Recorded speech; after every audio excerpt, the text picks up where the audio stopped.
लकड़ियां काटते और ले जाते हुए देखता था। एक दिन मॉन्क ने उस लकड़हारे को रोकते हुए पूछा कि तुम हर रोज जंगल जाते हो और लकड़ियां काटते हो, इसके बाद भी तुम्हारे लिए 2 वक्त के भोजन का प्रबंध कर पाना मुश्किल होता है। आगे तुम इस जंगल में थोड़ा आगे क्यों नहीं जाते हो? वहाँ आगे एक चंदन का वृक्ष है, उस चंदन से लकड़ियां काट कर लाओगे तो तुम्हारे पूरे हफ्ते भर के भोजन की व्यवस्था हो जाएगी। यह सुनकर लकड़हारा कुछ सोचने लगा कि मेरी पूरी जवानी इस जंगल में लकड़ियां काटते हुए बीती है, तो मुझसे अच्छा इस जंगल को और कौन जानता होगा। और ये साधु तो हमेशा इसी पेड़ के नीचे बैठा रहता है, इसे क्या मालूम कि जंगल में आगे क्या है। शायद ये महात्मा मुझे मूर्ख बना रहा है। लेकिन फिर भी शंका मनुष्य के स्वभाव में होती है, इसलिए लकड़हारे ने सोचा क्यों ना आगे चलकर देखा जाए। जब लकड़हारा जंगल में आगे गया तो क्या देखता है, आगे तो सचमुच एक चंदन का पेड़ खड़ा हुआ था।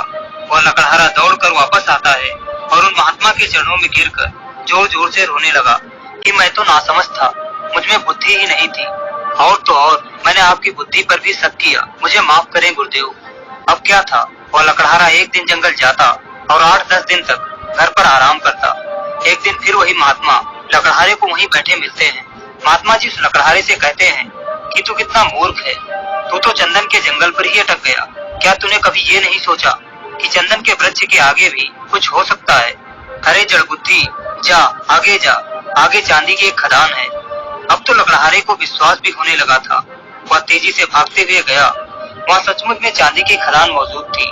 लकड़हारा बहुत खुश हुआ। अब तो लकड़हारा एक दिन चांदी की खदान में जाता और 6 महीने तक घर पर आराम करता। ये सिलसिला चलता रहा। एक दिन फिर से वही साधु लकड़हारे को मिल जाता है और लकड़हारे से कहता है, तो फिर से चांदी की खदान पर रुक गया।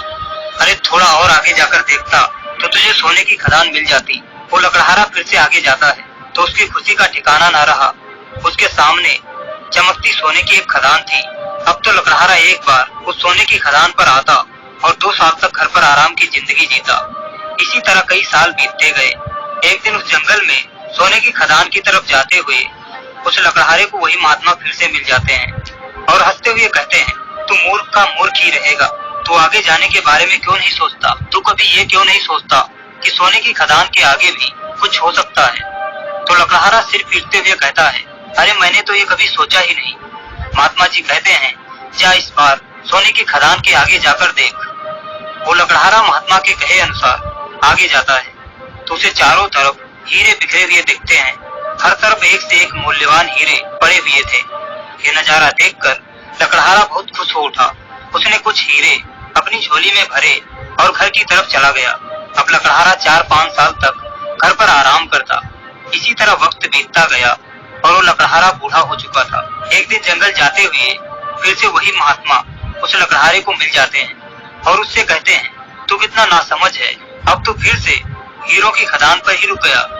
अरे आगे क्यों नहीं जाता मूर्ख। लेकिन अब लकड़हारा काफी धनवान हो चुका था। इतने सालों में उसने बहुत कुछ बना लिया था। उसके पास सोना, चांदी, बेशकीमती हीरे जवाहरात और बड़े बड़े महल थे। अब लकड़हारा घमंड में चूर हो चुका था। अब वह उन महात्मा से पूछता है, अरे महात्मा जी, उस हीरे की खदान से आगे अब क्या हो सकता है? इस दुनिया में हीरे से कीमती कुछ भी नहीं होता।